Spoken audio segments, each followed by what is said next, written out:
vijana wetu wanajeshi na vijana wetu polisi, magereza na jeshi la wananchi maslahi yao, kwamba hawa vijana walipwe vizuri.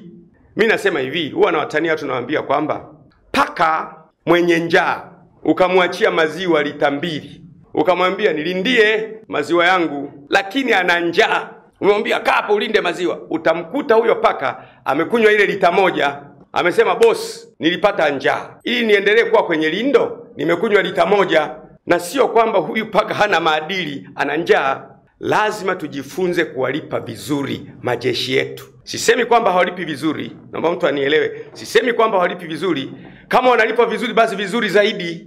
Tutakuwa na vijana imara, tutakuwa na wanajeshi imara, wanalipwa vizuri, maslahi yao yako vizuri, bima zao ziko vizuri, nyumba zao ziko vizuri, kila kitu kiko vizuri. Tutakuwa na polisi imara, wana mishahara mizuri, wanalala mahala pazuri, maslahi yao vizuri. Tutakuwa na jeshi la wananchi imara, waliotoa uhai kwa ajili ya kulinda nchi zetu, wanalipwa vizuri, wanalala pazuri.